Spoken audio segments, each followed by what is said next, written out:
লিখতে থাকা বুয়েট কুয়েটের ম্যাথ করতে হবে কিনা, অনুসরণী কিভাবে রিভাইজ দিবে এবং মেডি ম্যাথের জন্য কোন কোন বিষয়গুলো পড়বা, আজকে এই তিনটা প্রশ্নের আনসার আমি খুব ফাস্ট দিব।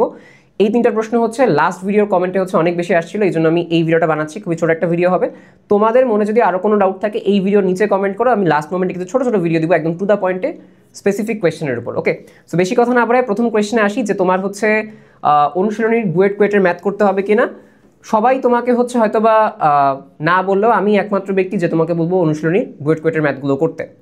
ঠিক আছে, লাস্ট মোমেন্টে প্যানিক খেয়ে আমি বলতেছি কীভাবে কী করবা। কেন বলতেছি, কারণ প্রমাণ ছাড়া কথা বলবো না। প্রথম কথা হচ্ছে এদিকে আসো, এটা হচ্ছে আমার বই। ঠিক আছে, আমার বইয়ে দেখবা হচ্ছে সব কিছু আসলে দাগানো ছিল যে কোনটা কোনটা আনসার কী না। সো এইখানে দেখবা 93 নাম্বার প্রশ্ন। সো আনসার মানে তোমার হচ্ছে ওই কোয়েশ্চেন না মিলে সমস্যা, এটা আমার এডিশনের বই। ঠিক আছে, সো 93 নাম্বার কোয়েশ্চেন দেখো আমি লিখে রাখছি এটা কিসের, কুয়েট অ্যাডমিশন টেস্ট। আমি এখানে লিখে রাখছি মুখস্থ।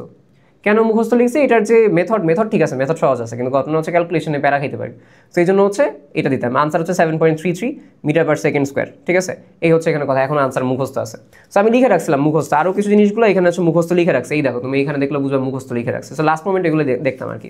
সো এখন কথা হচ্ছে এই কোয়েশ্চেনটা মুখস্থ যে লিখছিলাম আমার টাইমে, এই কোয়েশ্চেনটা কবে আসছিল জানো? আমার বছরেই 22-23 এডিশনে তুমি দেখবা হচ্ছে যে এই কোয়েশ্চেনটা আসছিল। ঠিক আছে, সো কথা হচ্ছে যে তার মানে কি কুয়েটের অ্যাডমিশন আসতেছে। আরেকটা কোয়েশ্চেন আসছিল, ওইটাও একটু তুলনামূলক টাফ ছিল, একটা রেলের ম্যাথ ছিল, টিপিক্যাল ম্যাথ না, টিপিক্যালি ওইটা অ্যাডমিশন টেস্টও কম আসে, বাট অনুশীলনীর মধ্যে ছিল। তাহলে বুঝতে পারছো অনুশীলনীর আমি শুধুমাত্র একটা জিনিস স্কিপ দিতে বলতে পারি, বহুপদী এবং চিত্র বেসিসে যেগুলো আছে। যেমন তুমি হচ্ছে চাইলে এইটা স্কিপ দিতে পারো। ঠিক আছে, বলতে পারো ভাই আনসার দাগানো কেন, এইচএসসি সময় করছিলাম এই জন্য আনসার দাগানো আছে। ঠিক আছে, সো মেইন কথা হচ্ছে এইগুলো তুমি স্কিপ দিতে পারো। ঠিক আছে, সো এটা করা লাগবে। প্রশ্ন হচ্ছে যে আমি আমার অনুশীলনীগুলো এগুলো করাইছি, তোমাদের একটাও স্কিপ দিইনি। যারা আগে থেকে আমার ভিডিও দেখো তারাও জানো। সো তারা যদি আগে না শুনেও করে থাকো সেটা একটা লস করছো।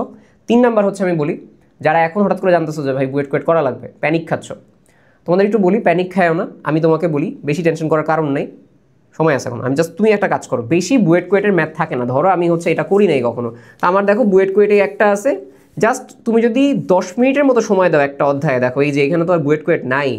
সো কই বুয়েট কুয়েট কই, এই যে একটা বুয়েট আছে, এটা একটু করলাম। ঠিক আছে, এটা আনসার দেখে রাখলাম, সর্বোচ্চ 5 থেকে 6টা পাবা। ঠিক আছে, মানে পুরো বইয়ে তুমি আসলে 50টার মতো পাবা। জাস্ট ট্রাই করো হচ্ছে সেগুলো যদি মানে তাত্ত্বিক হয়, তাত্ত্বিক হলে তো পড়তেই পারলাম। তাত্ত্বিক না হলে যদি মনে হয় যে ভাই কনসেপচুয়াল, আমি বলবো এখন এই কনসেপ্টে বা ওই মেথডে যাওয়ার দরকার নেই, ডিরেক্টলি আনসার মুখস্থ করো। ডিরেক্টলি আনসার মুখস্থ করো কেন বলতেছি, অনুশীলনী থেকে যদি একটা আসে, না পারলে একটু পিছায় যাওয়া হয়।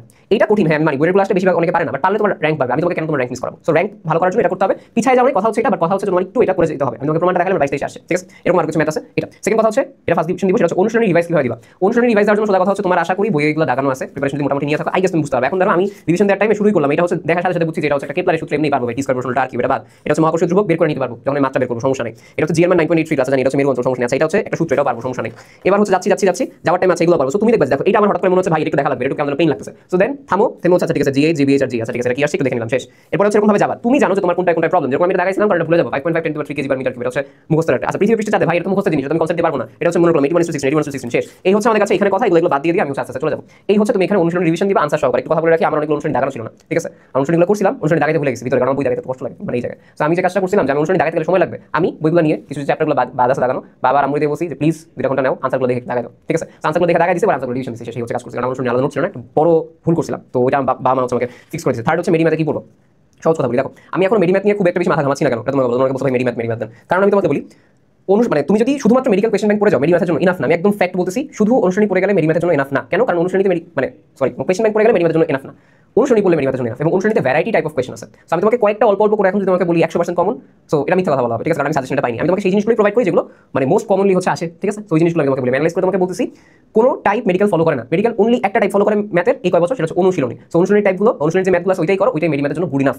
যদি এমন কোনো কোয়েশ্চেন লাগে যে ভাই অনেক কঠিন টাইপ, আনসার মুখস্থ করো। অনেক জিনিস মুখস্থ করছো না মেডিকেলের জন্য, জাস্ট অনুশীলনটা মুখস্থ করো, কমন জিনিস। ঠিক আছে, জাস্ট আনসার দেখে যাও লাস্ট মোমেন্টে। যেগুলো বেশি মুখস্থ ওইগুলো মেডিকেল এক্সামের 2 দিন আগে দেখবা, তাহলে মনে থাকবে। এখন এইসব তাত্ত্বিক দেখা লাভ নাই, তাত্ত্বিক দেখবা নরমালগুলো, যেগুলো একটু মুখস্থ পরে দাগায় রাখবা, এক্সামের আগে দেখবা। ঠিক আছে, বুঝতে পারছি তোমাদের এই 3টা কোয়েশ্চেন হচ্ছে আনসার দিলাম, প্যারা নিবা না, বাট ফ্যাক্ট বললাম। ঠিক আছে, মেডিম্যাথ ইটসেলফ অনলি অনুশীলনী। ঠিক আছে, এটাই মেডিম্যাথ। মেডিম্যাথের কোনো স্পেসিফিক টাইপ নেই, 20টা 30টা করে আমি তোমাকে কমন ফেলতে পারবো, সত্যি কথা বলি, তোমার অনুশীলনী তোমাকে কমন ফেলবে। ওকে, আমি এরকম তোমরা জানো আমি কিছু বলার চেষ্টা করি, যেটা আমার ট্রাস্ট হয় যে সত্যি সেটাই। সো এটা একটু টাফ ওয়ার্ড, বাট করতে হবে। আল্লাহ, আর কি কমেন্টস জানাও, আমি ফার্স্ট ভিডিও আছে।